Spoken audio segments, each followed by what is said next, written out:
Okay, let's get moving. It's a little after 12. I'm sure there are going to be more people jumping in as we continue to move. So first of all, welcome to the May edition of the Cerini Nonprofit Connection, something we started back in December of 2018. So we've been doing this for a little while now. So, and we keep getting more people, so that's great. Hopefully everyone's staying safe.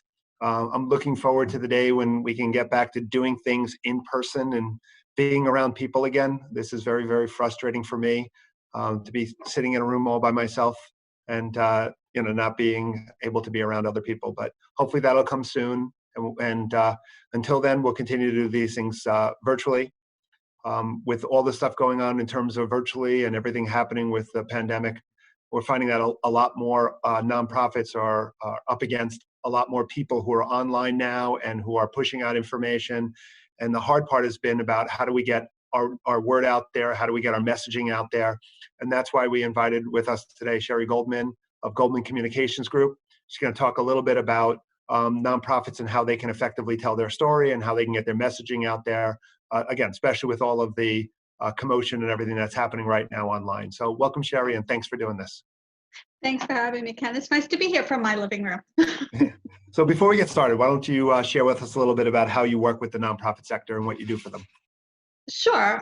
We're a public relations marketing communications agency, so we work with them from the gamut of providing counsel, helping them better tell their stories, creating messages, and then helping them take that story out. So we serve as their news bureau. We get publicity, editorial coverage, print and broadcast. We help them manage their online presence. We help them create sponsorship and partnership programs and do some crisis. We also work with them tangentially from our corporate client side, where we help corporate clients evaluate partnership programs that might be presented to them or sponsorship opportunities that might be presented to them by nonprofits to decide what makes sense for them and how to leverage it from their perspective. Awesome. We're going to get back to that partnership piece because I want to talk a little bit about that partnership piece Sure. a little bit later. But let's start off with, it seems like there's a whole lot of clutter happening right now within the internet. It's very difficult, I think, for anyone to get their messaging out there.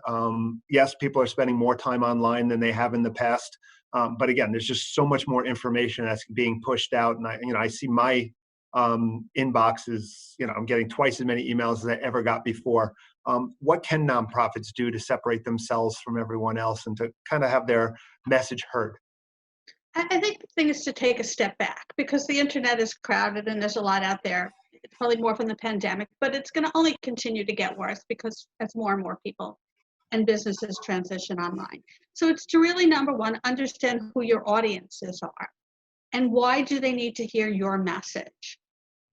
If you understand that, and you may have different messages for different audiences, then you can determine where they are and how you want to reach them, because they're not all in the same place, even online.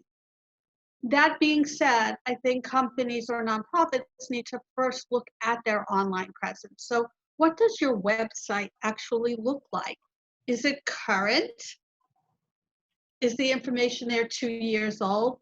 Does your homepage have pretty pictures, but you don't have any text and it doesn't even say the name of your nonprofit? If you don't have the name of your organization and you don't have certain keywords that may tie into your message, like literacy or food insecurity or food donations, then Google's not even going to find you because those words don't even exist on your website. And if people are Googling to find you, they're typing in keywords, they're typing in phrases. So you need to look at your website and see that it actually represents who you are and says who you are from an outsider's perspective. Sometimes we're all too close to it. So bring in a family member who doesn't know who you are, or bring in an intern and say, does this say who we say we are? And then look at your social media presences. Do you have social media? And that's everything from obviously Facebook, Twitter, Instagram, TikTok, LinkedIn. But again, different channels are going to reach different audiences. So it's not, we'll talk about this later. I know it can't be one message fits all. But if you talk about the internet, number one, you want to make sure you're there and you make sure you're representing yourself clearly and currently. I think one of the other things you brought up, the website and making sure that all of that information is on the website. But the other thing you need to also make sure is that your website is mobile friendly. And again, that's another piece that people have to consider, because more and more people are connecting to the internet, not through computers, but through their cell phones or other handheld devices. Not only that, absolutely. And things look very different on a phone than they do in a giant screen. If your site is not mobile friendly, Google will not rank you anymore. So Google will not show you in searches.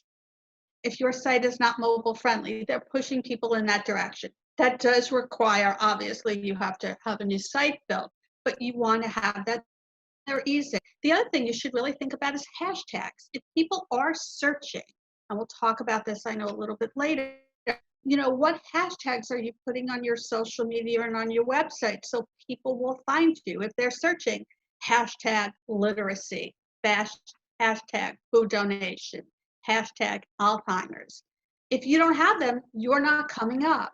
So you have to start really thinking about, how are people finding me online, and what am I doing to make it easier for them?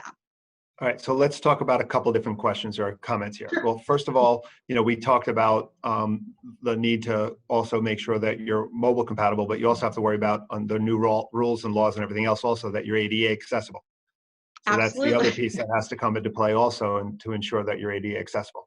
You brought up hashtags, so let's kind of migrate that way for half a second. So how do you identify the hashtags or words that are currently trending? So how do you know what you should be looking at from a hashtag perspective? Trending only means people are talking about that now. So I don't think you should worry more about trending as much as where you want to be. Because trending varies. And certain companies, when they'll tell you, we had a Twitter party and they paid to have something trend for an hour so they could say we trended. You have to understand where your mission is, and then pick things that are appropriate. So if you're always in the space of literacy, you're always going to make sure literacy, promote literacy. You can then Google search on Twitter or Facebook to see what other hashtags might be relevant and make sure you include them as well. But Okay. you're always going to want to have certain hashtag. If you're about food donations, you're always going to have food donations, food insecurity. Maybe you're always going to have Long Island food insecurity, or maybe Farmingdale if that's where you do your donations. Because if anyone's searching for that, so think about where you are and where you want people to find you. I mean, you don't want 30 hashtags, but you could have 3, 4, 8, 10, depending upon what it is, and be consistent. One of the things that I also find is if you go through and you do almost like a search and pick keywords that you want to make sure that you move up in, you can kind of see where you are with respect to those keywords on a Google search and stuff. And then you can add content to your website that kind of focuses on those areas that will push you up in the search engines.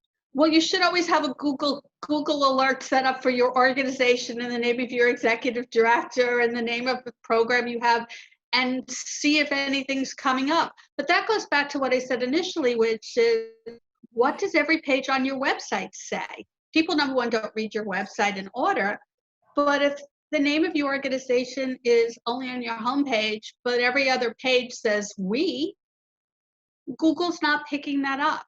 They're not finding that. I saw that with my own website, and the contact us page said call us, and I'm like, why isn't Google finding it? And I realized it's got our logo, but it didn't have my name. How to stick my name in it, and suddenly Google could find the page that says contact us. Right. Okay.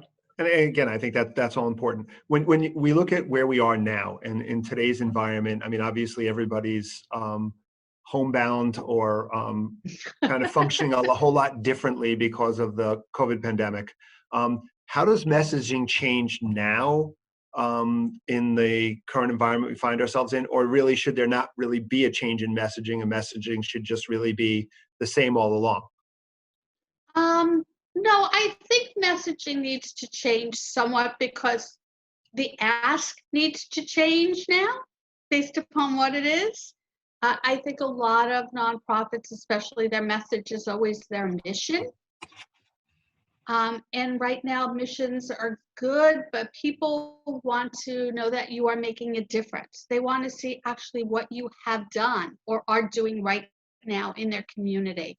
So we always say transition the message from product selling to problem solving, from mission to accomplishment. What have you done? What are you doing right now in the time? I think if you're sending out the same email blast, if you're sending out the same thing, you don't look empathetic, you look a little tone deaf, but there is an opportunity to talk about what you're doing and show resiliency.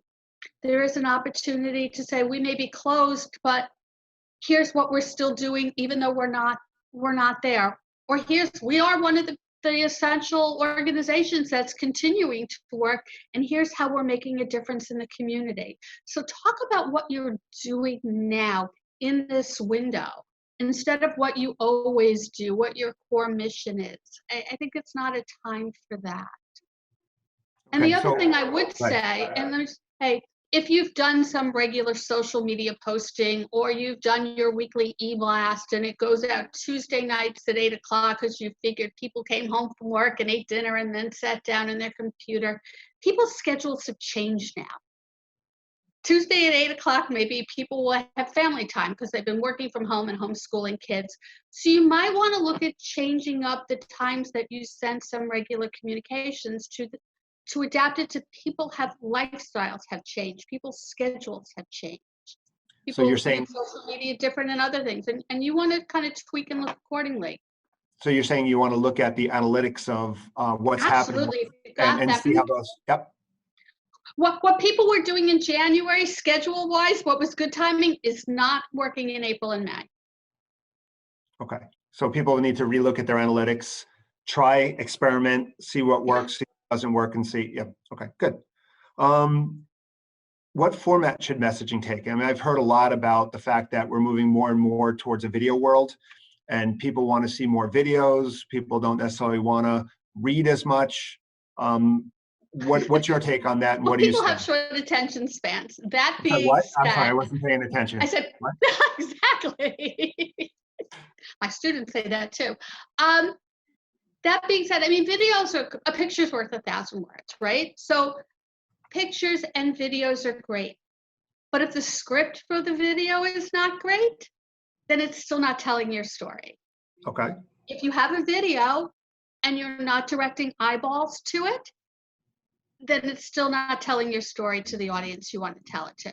So I think we are a visual world. Google does rank things higher with videos. Videos are a great way for you to show what you are achieving. If you take your message and say, what was the problem?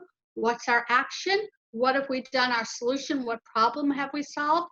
And you can demonstrate that visually and tell that story, that's going to be more impactful than just a sentence. Absolutely. But you're still going to make sure you have to have it on a website, post it on your social media. How are you driving people to get there? You know, Instagram stories are great, but they last for 24 hours and then they're gone. So unless you're driving people to your Instagram page constantly, or your audience is even on Instagram, if your audience is corporations, they're not looking for you on Instagram. So you have to really, it goes back to know where your audience is, where you're going to find them. But video can be a powerful tool to help tell your story, but it's not an end all. Okay, so let's talk then about the audiences and where to find those audiences. So, you mentioned several products. You mentioned, Instagram, you mentioned LinkedIn, you mentioned TikTok, you mentioned, Facebook, you mentioned all these different things. So what is the audience that goes to each one of those? What if I only have limited amount of time and energy? How do I determine where I want to focus my energy and time with respect Okay, to the various mediums? then before you focus on the mediums, focus on your audiences. Let's prioritize it. Are your audiences current donors? And then how do you describe them? Are they young? Are they old? Are they prospective donors? Are they individual donors or corporate donors? Because corporate donors you're not finding on Facebook and TikTok. And you might be finding them on LinkedIn. You might need having to pull them to your website. If your audience is teenagers, then you might find them on TikTok. Okay, everybody should probably have a Facebook presence, but you can't assume that you're reaching corporations and individual donors who are going to donate money or volunteers? Is it are you trying to reach your community and let them know what you're doing? So if you really do have to start with who the audience is, and everybody needs to know something different. Everybody listens and says, what's in it for me? Okay. And the best messages are the ones that resonate with the whoever hears the value system and what's important. So if you understand them, you can understand what message is going to work for them and then know where you're going to reach them.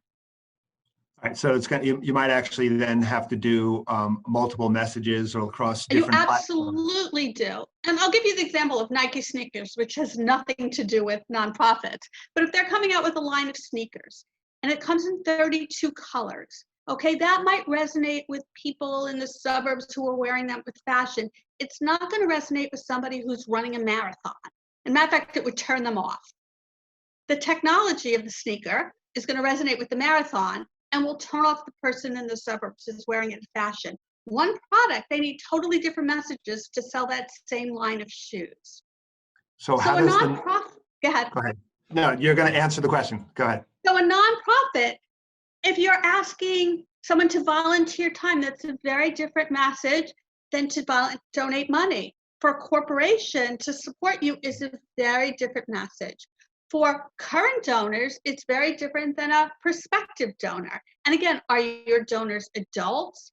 Are they millennials? Are they baby boomers? Are they suburban? Are they urban? It goes back to what your mission is. What are you asking them? To ask someone to volunteer time to be a mentor is a very different message than to give us money to support a program. Right. So we do have a question from the people who are watching. Is having the organization's logo on each website page the same as having the name in the text for Google search results? No, not at all. No. Want to talk about that a second? Yeah, I mean, Google picks up words. So logos, as I understand it, the logo should be there because you always want to have branding.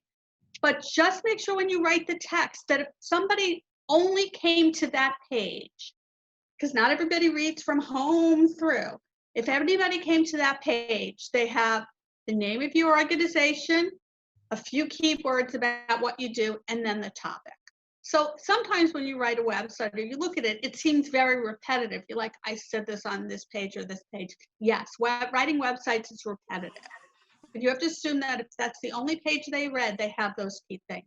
And it needs to be in words for Google to pick it up, particularly since some logos are even harder for them to read than others. So now you said earlier that I can produce the greatest messaging, but if I don't have eyeballs, that messaging is not going to go anywhere. So how do I get the eyeballs onto my messaging? What should I be doing as a nonprofit organization to really boost up the number of people who are seeing my material and seeing what I'm putting out there? Sure. Well, and now it comes out. What are the tools you're going to use to get your message out? If you understand the audience, you'll understand. Okay. If you're looking to reach people old like me, you might want to do media relations. We actually read newspapers. We actually read They still have e-blasts. newspapers? They still have newspapers? I still get them. I know, I'm like the dinosaur. I actually watch television news. If you're looking to reach millennials, those kids who are my students in college, they have no clue. They need to have Twitter, and I have to tell them to follow it, or TikTok, because they don't get it. So if you understand your audience, then we can talk about channels that you can use to push it out. So I hate to be repetitive, to going back to really understanding.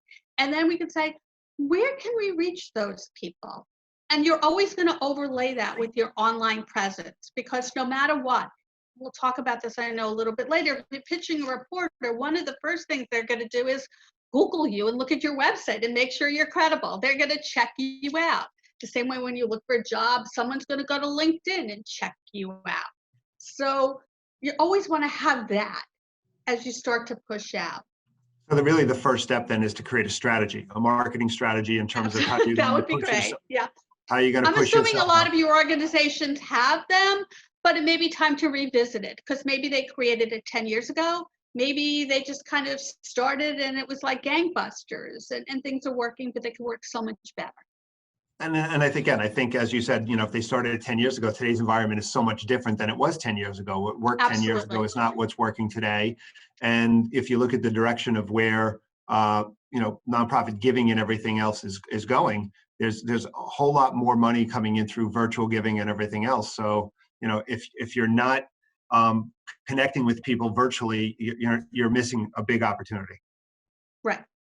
So, So you um, mentioned virtual giving, and I'll just jump into when you talk about messaging for virtual giving. go Give ahead. people something that they feel they could have ownership for. I mean, one of the things that has changed in the pandemic is our problems seem so overwhelming, more so.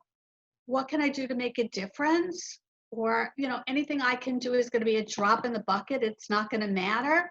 So give people ownership of something. One of the best campaigns ever was for 67 cents a day, you can sponsor a child. So, tell them for $10, we can feed a family of 4 in Farmingdale for a week. And picture, video, show them what that food looks like. Show them for $25, we can create 4 food boxes for families and give them a visual to show what it is. That's again the problem, the action, the solution, but it's something tangible that they can feel they made a difference instead of, I donated money, they're a really great cause, but is it really going to make a difference? Particularly in these really challenging times, but always. But I think more so now because people's money is tighter. I think the enormity of problems seem too large that it's just easy to go, I can't make a difference. Yeah, I think I agree with you. I think the more you can break it into bite-sized pieces, the more you can create a tangible connection as to where the money is going. I think you're Hmm. much better off. And a lot of times people say, "Well, I'm just going to ask for $10, $15." Equate that to something. Equate If that to something. you can't equate that to something, it makes it much harder for people to kind of connect with you. And that's part of it too. I mean, you've talked about it, is you want that connectivity. You want people to connect to your organization. You want people to connect to your mission. You want people to connect to the people that you're working with.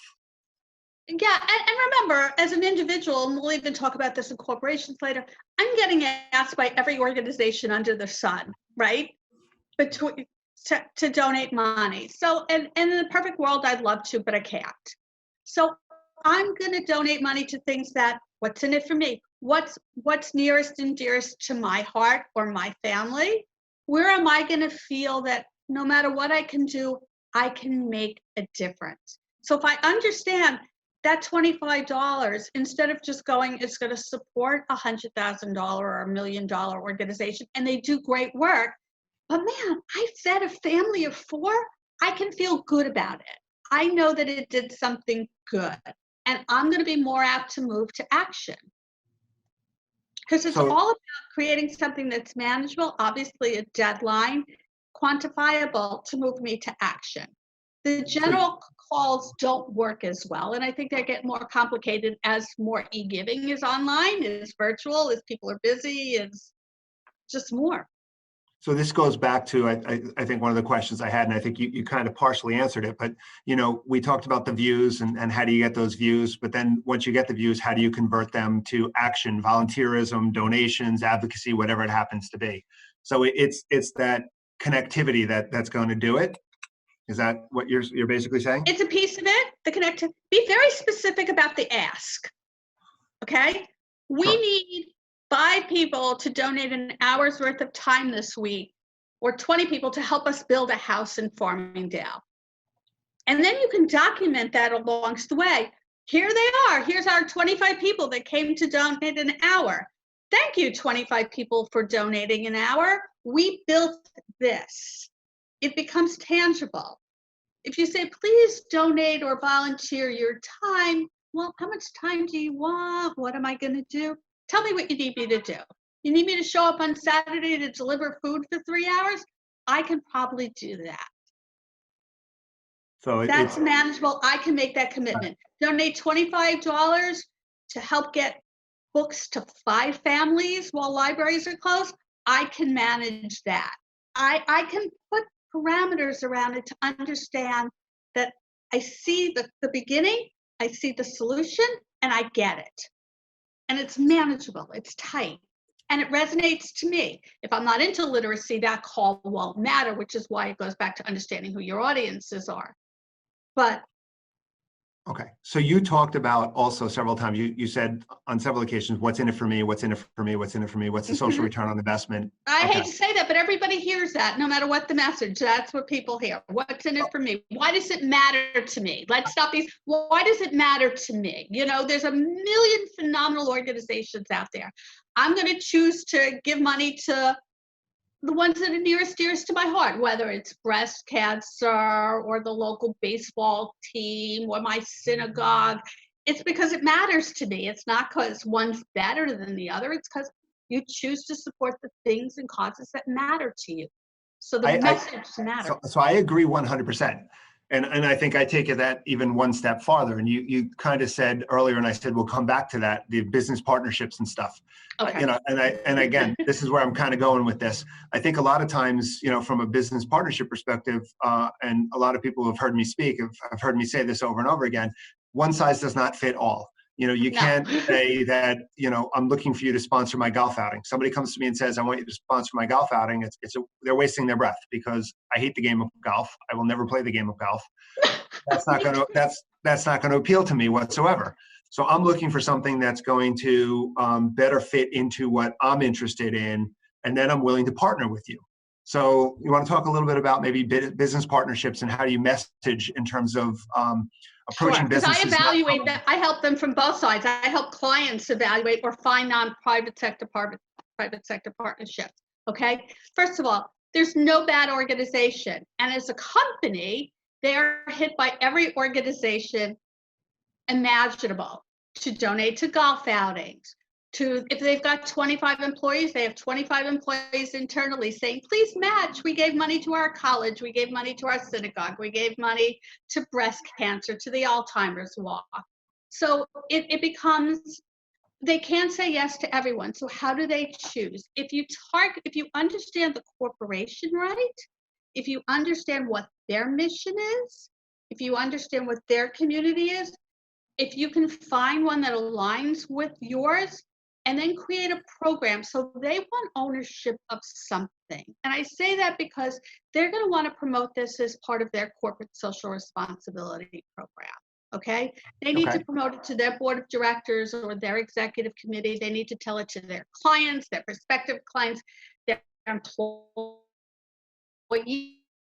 prospective employees who are going to want to feel good about. Talk about $50 golf outings. While that helps the organization, it's kind of from a corporate perspective not good enough. It's wasted. That's giving you money for nothing. Money. Yeah, wasted money. Right. I was going to say throwing it away, but I didn't want to insult anyone. But that's kind of what it feels like. But if you could create something to own something, I had a client that was a credit union, and a charter school came to them, and they needed communications, and my client was all about financial literacy. They actually paid to put a radio station and equipment in the school for weekly programs about teaching kids about credit scores. They would program more.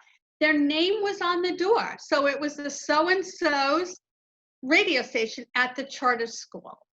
That's number one. They owned it. They owned it forever. Okay, that was their ownership. But more importantly, a corporation is going to say to a nonprofit, what are you going to do for me for the money? And I don't mean to be selfish, but are you promoting it on your social media? Are you doing media relations for it? Are you promoting that they're doing this in your e-blast? Is it high enough? When I had Alston Health Services and they were supporting the American Hemophilia Federation and $50 golf grants, and when you totaled it up, it was $2 million a year in $50 golf grants. They needed to be in press releases in every one of those 1,000 cities to get it out. They needed their executive director to give an award or recognize the chairman of Alston for it. Okay, for the radio station, we had the head of the board of directors come and cut the ribbon with the principal of the charter school. So create a moment or an ownership of something that the company can then market for their purposes. They may be able to get their employees involved. Okay, and which is important because I think employees want to be involved with the company. Yep. And that's why companies are more apt to spend money where they can ownership instead of, we gave matching funds to 75 organizations over the year and you have a laundry list. You don't feel like you accomplished anything. But we did, I know you do stuff with book fairies, but we owned a program where we did something in our town and we supported this. We own something. The challenge is always when you see a company that owns something, everybody else tries to come and hit them and replicate it because that must be a company with big pockets. So let me ask you a question. I mean, we talk about this partnership, but which comes first? I mean, do you identify the organization or company that you want to work with and then develop a pitch for that company? Or do you if you're a nonprofit, yes. If you're a nonprofit, yes. Now, in the case of, let's say, my credit union financial literacy, or when I did something for Canon USA, if they had a mission, then I would research a nonprofit. Okay, but from this, remember, our audience. So create what you are. If you're a nonprofit and you're only based on Long Island, don't start hitting companies based in Manhattan. They're not in your community. It doesn't mean you're bad.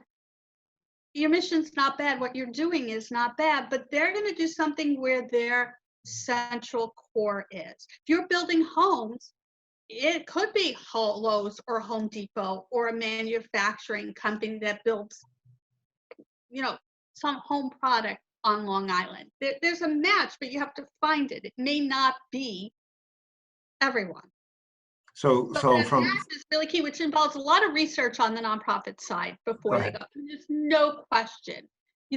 This is not the target e-blast. Hey, we need you to support us. Or our gala is coming up. If for an app, for $2,000, you can get a quarter-page ad and a logo. Companies can't market that. Companies will feel good about giving that money, but they can't feel good about that. They can't be part of their corporate social responsibility program. And that's why it gets tougher and tougher. That they're going to have to do in the case of the chairman's son is running an organization, the executive vice president, something's going to come from that construction above. But that's not where you can pitch that. So really, nonprofit organization, I've been saying this for a while. I mean, you got to look at that, how you can effectively partner with the for-profit sector. Just going and asking for donations is not good enough anymore. There really has to be a two-way street in terms of that relationship where both sides are receiving something in exchange. That's where you're going to get the bigger benefit and the bigger commitment, in essence, from the for-profit sector. Yes, absolutely. And you can go in, and again, go in with the package. So here's what we're looking to do and partner with you on. You may get brand naming rights or not, but the answer is, and here's how we're going to help you promote what you're doing for us, because we value your partnership. They're more apt to take that seriously. Nobody, and they want some ownership. They don't want to be, you're one of 7 companies sponsoring this. It's not something they really are going to be able to kind of market or merchandise, even to employees. It's not. Right. So if I already have, a partnership with one company, is there a downside to developing different partnerships with different companies? No. And no one company is going to be able to fund everything you need. So absolutely not. There's no downside, but everybody can own something different. That's right. Okay. Got it. So you have 6 programs. Somebody can own one thing. Somebody can own one school that you did something for. Something can own, not a problem at all. Okay. Let's switch gears a little bit. Because we've been talking a lot about nonprofits and how they reach out to donors and the like, and how they get their voice heard a little bit. Let's talk about it from the other perspective, because you said that you also do public relations and you work with the press and things like that. How do nonprofits get their voice heard with respect to the press? Well, number one, you have to pitch the media. Okay, so understand and have number one is story angle. You have to pitch the media number one for your story. So media is, they're in the job of kind of looking at their audiences, okay? And their goal is to sell newspapers or to sell TV ads, obviously. And I say that because they're going to ask who their end user is. So if you're a nonprofit based on Long Island, you're not pitching New York One News, which is only New York City. You're not pitching News 12 Brooklyn. They only cover Brooklyn. So understand who it is. And then what's the story? The pitch is not we exist. The pitch is not your mission. The pitch might be, I can't even say it's your message. It's what are you doing? What is the story? What is the context of the story? And then you're going to put the quote unquote the package pitch together. So we, since the pandemic started, 32% of Long Island families have become more food insecure, and we have 13,000 families in Nassau that need assistance. And our nonprofit is helping do that, and we donate X amount of food a week. And we're happy to take you to one of our drives. And here's what we do. You can talk to this person, you can interview this person. Here's what you're going to see, and give them a package. Whoever you're pitching has to get approval to do it from their either editor or producer. And they're pretty overworked, and they don't know your industry or your sector as well as you do. So you need to kind of put that piece together for them. The challenge is always, why are they going to do it? There's something called an evergreen story, which means they could do it at any time because it's not hooked to a time pitch. Every client wants them to do it today. Every client that ever hires a PR agency wanted them to do it yesterday because they started paying the bills. But why is a reporter going to do that? And so the more that you could make it timely or a news hook, if you're a leadership organization and you know that June 1st is National Girls Leadership Day, 4 weeks before you should be pitching the media on June 1st is National Leadership Day, and here's what we're doing, these 5 things for leadership for girls. And you could speak to this person, this person, this person, this person. I'm happy to arrange all the interviews, and here's what you're going to see. And send that pitch.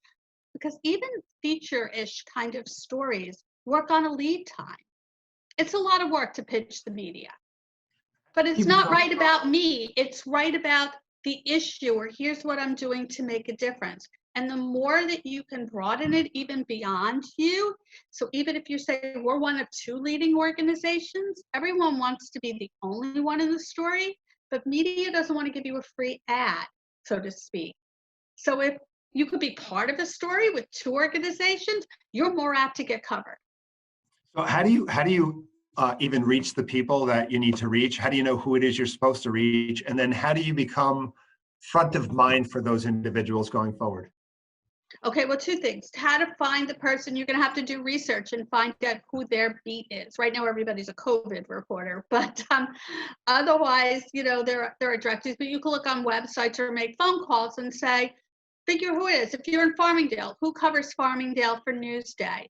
If you're covering literacy, who covers education for Newsday? That's the first person you want to pitch. You want to find the Long Island Reporter at Channel 2 News. So you want to pitch that person. How you become a resource over time is, first of all, if they're assigned to cover a story, they're doing a Google search to find organizations. So that goes back to, is your website current? Can they find it? Is your social media? When they call to ask you a question, you want to be a resource. So you may not be the right person for that story. Don't necessarily put a square peg in a round hole.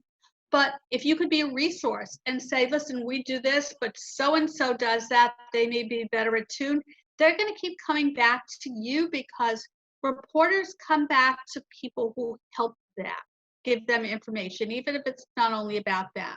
And you are going to get in your share of stories.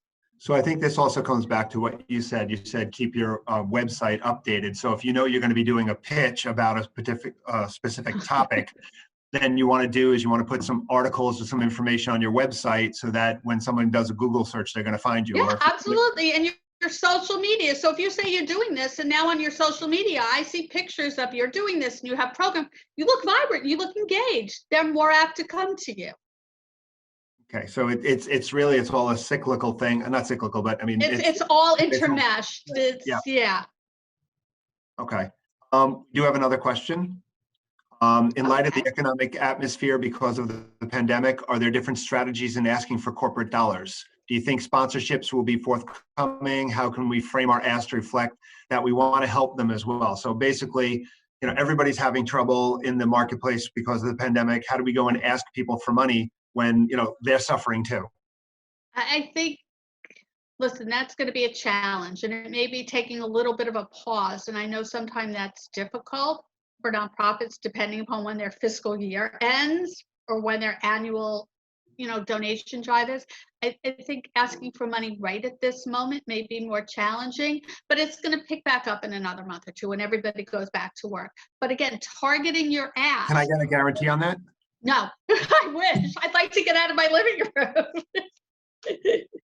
But I think it's challenging now, and that's where I said to you initially, you can't do what you did before because you appear tone deaf. If you look like, I need, it's going to turn people off instead of showing, we're doing the best we can, we're empathetic, we get it.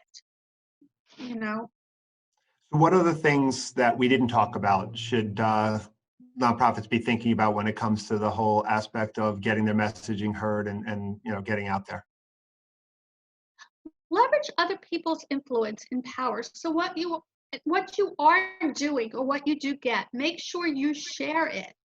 So if you get an article or you're running an event, you have some photos on Instagram or Facebook, make sure you ask everybody on your board of directors to share it with their audiences. Exponentially make sure your message gets out there. And don't assume that if you posted it once on Twitter that people saw it. I walk away from my Twitter feed for 20 minutes and there's 400 posts. So, the advertising principle is reach and frequency. You want to reach people, you want to reach them frequently so they remember. So you may need to repost things, particularly on social, 3, 4, 5 different times, slightly different ways, but to people get it. Not so it looks old. I don't want you posting things that you did 2 months ago. Social media is a current medium.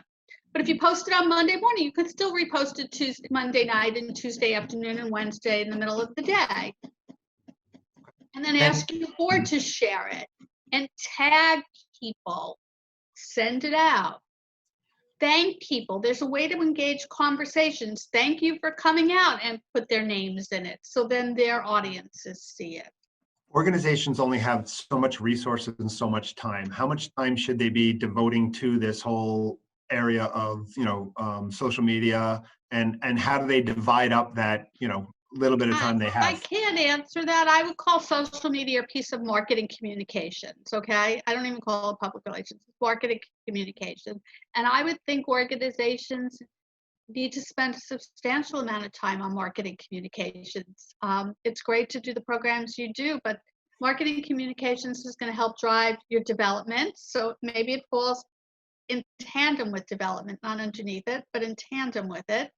It drives people engaging with you and your volunteerism. So I think you have to look at it as a piece of the cog that helps move, and then assign it accordingly. But having a strategy and a message and a plan, will make it a little more manageable in time.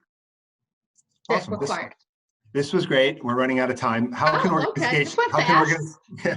organizations get in touch with you if they want to speak to you and ask you more questions? Sure, happy to do that. It's Goldman Communications Group. Our website is www.goldmanpr.net. And my email is Sherry, SHERRY, @goldmanpr.net. Our phone number is 718-224-4133. And just mention that you saw me here, and I'm happy to spend some time just talking to anybody and kind of giving them a little more counsel and guidance in these challenging times. I'm happy to do that with people who want. Awesome. This was great. I think everybody got a lot out of this. So thank you. Thank you, Thanks everyone. for inviting me. I hope to meet you in person again someday. Yeah. Thank you, everybody, for participating in this. Our next event is June 15th, same time at 12 noon. We're going to have Teresa Regnanti from the United Way. She's going to be talking a little bit about what the nonprofit sector may look like after all this is over. Hopefully by then we'll be emerging out of this and everything will, be better, or we'll find out what our new normal is or whatever. So thank you, everyone, for participating, and we'll see you again next month. Take care, everyone. So long.